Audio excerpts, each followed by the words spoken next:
امید کرتا ہوں کہ آپ سب دوست خیریت و عافیت سے ہوں گے۔ حضرت سیدنا ابو عباس مؤدب رحمۃ اللہ علیہ فرماتے ہیں کہ میرے ایک ہاشمی پڑوسی کے معاشی حالات ٹھیک نہ تھے۔ انہوں نے ایک واقعہ سنایا کہ ان کے ہاں بچے کی ولادت ہوئی تو گھر میں کوئی ایسی چیز نہ تھی جو اپنی زوجہ کو کھلاتا۔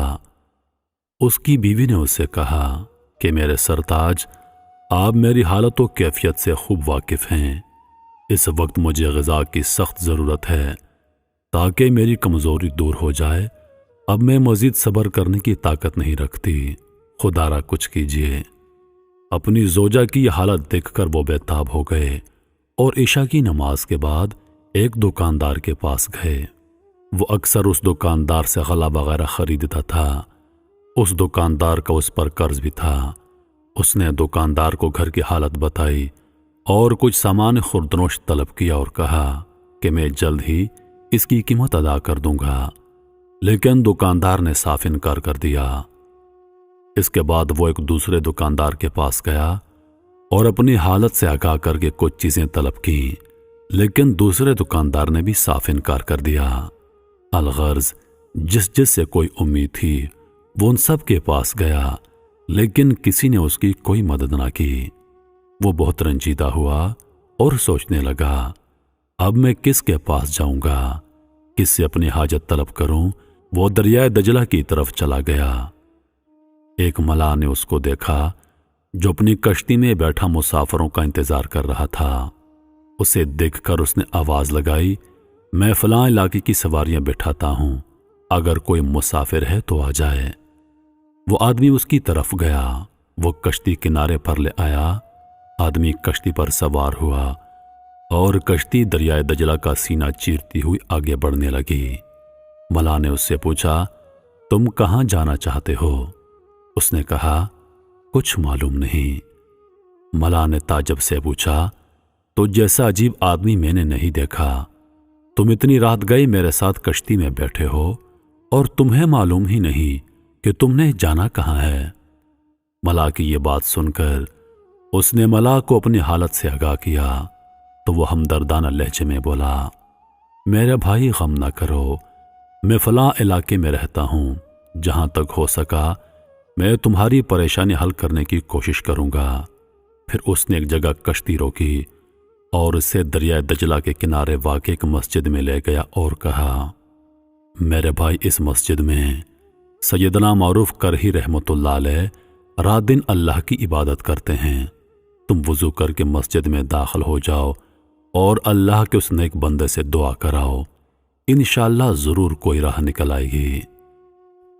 وہ وضو کر کے مسجد میں داخل ہوا تو دیکھا کہ سیدنا معروف کرہی رحمۃ اللہ علیہ محراب میں نماز ادا فرما رہے ہیں۔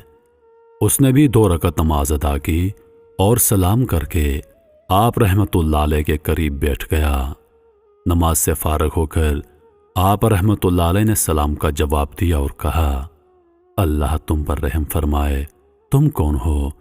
اس نے اپنا سارا واقعہ سنایا۔ آپ رحمۃ اللہ علیہ نے بڑی توجہ سے اس کی بات سنی اور پھر نماز کے لیے کھڑے ہو گئے۔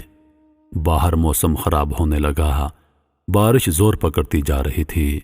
وہ بہت گھبرایا اور سوچنے لگا، میں اپنے گھر سے کتنا دور آ گیا ہوں، بارش بڑھتی جا رہی ہے، نہ جانے گھر والے کس حال میں ہوں گے۔ اس شدید بارش میں اپنے گھر کیسے پہنچوں گا؟ وہ انہی خیالات میں گم تھا کہ اچانک مسجد سے باہر کسی جانور کی آواز سنائی دی۔ ایک سوار اپنی سواری سے اتر کر مسجد میں داخل ہوا اور آپ رحمۃ اللہ علیہ کے قریب آ کر بیٹھ گیا۔ آپ رحمۃ اللہ علیہ نے نماز سے فراغت کے بعد اس سے پوچھا، تم پر اللہ رحم کرے، تم کون ہو؟ سوار نے کہا، حضور میں فلاں شخص کا قاصد ہوں، انہوں نے آپ کو سلام بھیجا ہے اور کہا ہے کہ میں چادر اوڑھ کر سو رہا تھا کہ میں نے اپنے آپ کو اچھی حالت میں دیکھا، میں نے ایک خوبصورت خواب دیکھا ہے اور اپنے اوپر ایسی رحمت کی برسات دیکھی ہے کہ اللہ کا جتنا شکر ادا کیا جائے کم ہے۔ میں آپ کی بارگاہ میں کچھ نذرانہ پیش کر رہا ہوں، اسے قبول فرما کر مجھ پر احسان فرمائیں۔ آپ جسے مستحق سمجھیں یہ ساری رقم مجھے عطا فرما دیں۔ قاصد کا پیغام سن کر آپ رحمۃ اللہ علیہ نے فرمایا، یہ ساری رقم اس آدمی کو پیش کر دو۔ قاصد نے کہا، حضور یہ 500 دینار ہیں۔ فرمایا، ہاں سب کے سب اسے دے دو۔ قاصد نے ساری رقم اس آدمی کو دے دی۔ اس نے ساری رقم چادر میں رکھی۔ آپ رحمۃ اللہ علیہ کا شکریہ ادا کیا اور اسی وقت گھر کی طرف چل دیا۔ بارش میں بھیگتا پڑتا اپنے علاقے میں پہنچا۔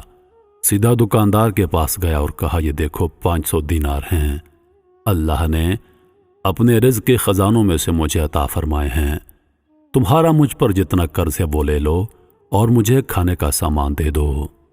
دکاندار نے کہا، کل تک یہ رقم اپنے پاس رکھو، جو چیزیں تمہیں چاہیے وہ لے جاؤ۔ پھر اس نے شہد، شکر، تلوں کا تیل، چاول، چربی اور بہت سی کھانے کی اشیاء اسے دیتے ہوئے کہا، اب یہ تمام چیزیں اپنے گھر لے جائیے۔ اس نے کہا، اتنا سارا سامان میں کیسے اٹھاؤں گا؟ دکاندار نے کہا، میں آپ کی مدد کروں گا۔ کچھ سامان دکاندار نے اٹھایا، کچھ اس نے، اور دونوں گھر کی طرف چل دیے۔